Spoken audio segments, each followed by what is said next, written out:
I'm Josh with Waupaca Community Media, and today we're talking with Sue and Patsy from the Waupaca Area Public Library. Hello, how are you guys doing?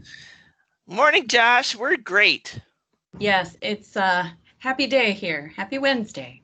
Very good. And the big news we want to start out with and talk about, you guys have a lot coming up and going on we'll talk about today, but the big news is effective Friday, October 9th, you're going back to curbside only. So tell us about that and what got you to that decision and what people need to know about that. All right, Well, Patsy. Here I go. So on Friday last week, I was part of a Theta Care meeting, and we at those meetings we always get an update from both the county health organization as well as the Theta Care organization.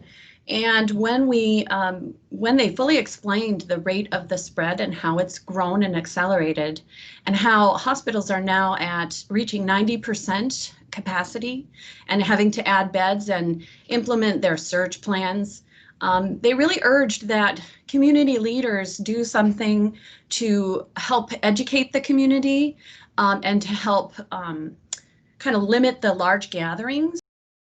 They said that this is a community problem, and only with the community's help will it be able to be slowed down before people need hospitalization. So at that point, Josh, management at the library got together and said, you know, as a community partner, what do we need? What's our responsibility? And we looked at the number of people who come into the library. On an average 180, it's been as high as 300 people in a day. While we are being very, very careful, and people who come to the library and come in the library have had to wear masks and use the hand sanitizer, we understand that by sharing space with people who are not in your household, this is exposing people to a risk. And we can provide our exact same services to the public. In fact, it's kind of an exciting way of bringing library services up, contactless and more safe way. So we decided, the library board and our leadership decided that starting Friday, we would go back to curbside until the surge that we're in of cases in our area is diminished. And we will look at that, Patsy, correct me if I'm wrong, every 2 weeks and reevaluate. So it is with a heavy heart we made this decision, because we know people like to come in and browse, and we love seeing people. I mean, my whole career has been about building relationships with people, not necessarily at the curbside, but you know, we want them to come in. But at the same time, we really want to be a leader in keeping our community safe. And even though people can't come in and physically browse, they can still browse and see what books and materials are available on your website. That's all right there to look at. So you're just not holding the book. Maybe you don't have the chance to open it up and sample it, but it's not like you can't find out what's here very easily. That's right. And Info Soup is our online catalog, and people can search for books that are there. They can still place holds, and it is a new platform that we're using, because we've transitioned to a new computer system, and it's a little bit different than it was before. But you can place at this time up to 10 holds, and we'll bring those right out to your curbside when they arrive, and we get them checked out. So as far as the library being closed in-person visits, I know there are a couple of exceptions. You'll have a little bit of computer use and study room use available. How's that going to work? So we have 4 internet computers in use at this time, as well as a microfilm machine. And we will let people enter the library. They'll have to ring the doorbell, which we have between the 2 doors at the entrance. You can make an appointment for those computers. You can certainly call ahead and see if anything's available at that moment. And we will take walk-ins as long as there are computers available. And the other thing we have are study rooms, and we feel fairly comfortable offering those as well. A lot of times people just need a place to get access to the internet and maybe conduct a little business. So they'll be able to use a study room, which are enclosed spaces. We still ask that you wear a mask in those enclosed spaces, and we're only allowing 1 user per day. And then the space is cleaned and closed until someone is able to use it the following day. Okay. So now that we've got the big news out of the way, that hasn't stopped the library. You still have a lot going on. The next thing we want to talk about is your fall reading program, Read, Learn, Grow. Tell us about that. Sue, you're muted. Thanks.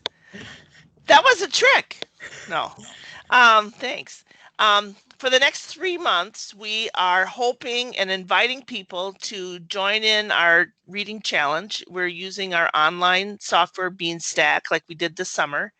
And we're encouraging people to find a book that is from a different perspective than what they are currently living in. So maybe it's the voice of an indigenous person, or maybe it's the voice of an Asian American or African American or a Latino. So, you know, we really want people to expand their horizons, to see life from a different perspective. So it has 3 points. So you need to find a book that's of a different perspective, read the book, and then share what you've learned about that culture with someone else. And so there are 10 categories to choose from.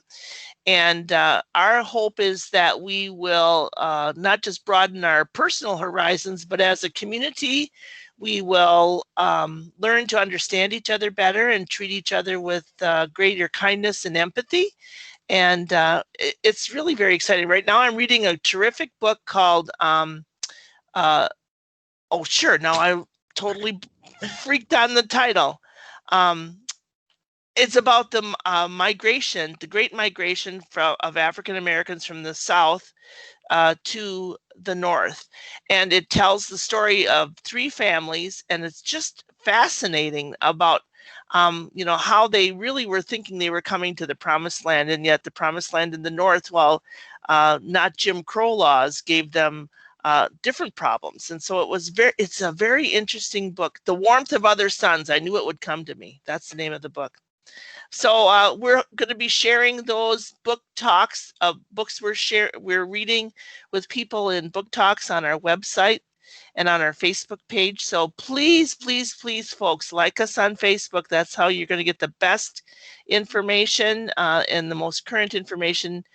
And you could also visit our website. Another activity you've got coming up is Artober, where people can draw, and they'll have different things they can do every day this month. Yeah, so typically Taylor in our teen room, she's our teen librarian, and she has run an October drawing challenge each October for the last couple of years. And this year it's called Artober because she wants people to be able to draw based on a theme. So every day there's a new word, and you have to draw what you envision when you think of that word. And a lot of them are kind of spooky in their nature, going along with the Halloween theme. So, you know, by the 31st, we'll have a lot of spooky pictures to share with others, or whatever you envision when you hear that word. And she really wants people to tag their picture and post it on Facebook and Instagram so that it becomes a very socially engaging. You know, that's one of the things that isolation and COVID has taught us, is that people are missing that engagement. And so this is a great opportunity for us to be very creative and then share our creations with each other via the technology that comes to us through Facebook and Instagram. So fun. It's not just for teens. So anyone 12 and over can participate. And this year we're really trying to encourage adults to, you know, get their creativity down on paper and share it with others. We have very few outlets as adults. We're so busy. So having that little chance to doodle and draw can actually be calming and exciting and just get you out of that right brain thinking. I'm glad you said doodle and draw, because you don't have to be Bob Ross. You know, we're not looking for, you know, Or oil stick paintings. figures, okay? Stick figures are exactly what I do, Josh. Exactly. They're perfect. Another thing we want to remind people is the library has information both to vote in the election and the census. We don't want to forget to be counted. Yeah, visit our website. We've got great links to how you can make sure you're registered, where people vote if you're in what municipality around Waupaca, specifically the 4 townships that are surrounding Waupaca and the city of Waupaca. And it's not too late to fill out the census. You know, I don't know if people really understand how important the census is. All the federal funding that comes to your municipality for hospitals and fire protection and police protection and libraries are all based on census records. And this year, our census records, I have to tell you, must be crazy because of COVID and all the things that people have had on their plate. Maybe you forgot to do the census. It's not too late. It so takes important. 5 minutes. 5 minutes, yes. It's easy.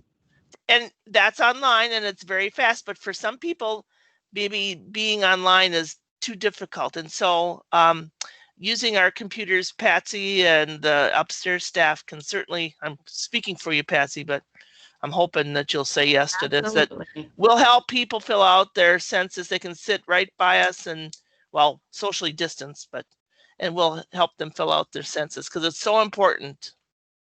So we do ask that people make an appointment for that so that we can set up a time where a staff member will be available. But we have a conference room and we can display what our computer screen shows right up on the television screen so they can see and they can answer the questions. And we're just really managing the computer task for them. And the final thing we want to talk about is your gourd monster grab and go craft kits. And I'm assuming those are available curbside. I'm sure, Josh, you're going to come over right after this interview to get one for those nephews, I'm pretty sure. So we like to make these grab and go kits and they're always different. And this time you get to make a monster gourd. So we'll give you a random gourd. I got the bumpiest one I could find. And then we have different size eyeballs and sparkly things and pom-poms. And of course you can paint it or use markers or whatever you have at home. And you just make your own little monster gourd. So we have thematic grab and go craft kits. It's a safe way to distribute things. When you pull up to our curbside, you call the phone number and tell us how many kits you want. There's no limit. You can do it with your kids. You can do it for yourself. You can, whatever works. Make it for a neighbor, that sort of thing. Yeah. And thanks to Turner's Farm Market for giving us help with the gourds because, you know, we don't have a lot of garden space here at the library. And of course, gourds grow in the ground or on top of the ground. So this one had a little bit of dirt. So we recommend washing the gourd before you try to stick the eyes on because they might fall off if you don't. So nice little fun pre-Halloween activity to get some decorations in place. Yeah. So once again, Josh, I think the number one thing we want to convey today is that the library is not closed.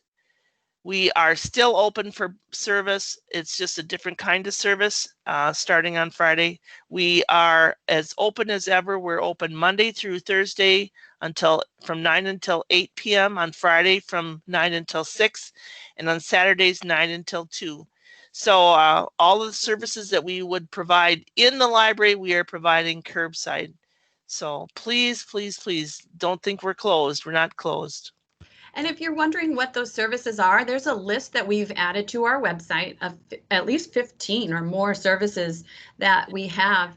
And we know that browsing will be missed, in-person browsing. So we're going to try really hard to showcase with photographs our new books and maybe some seasonal or themed displays virtually. So look for those on our Facebook site or our website, and we'll try to show you what's out there so that you can find something you might want to read. Very good. Patsy, Sue, thank you for the time to get the community up to date with what's going on at the library, and lots of services still available and activities and programs you can literally get your hands on and take home. So good stuff to hear about today. Thanks, Josh. Thank you. Thanks, Josh.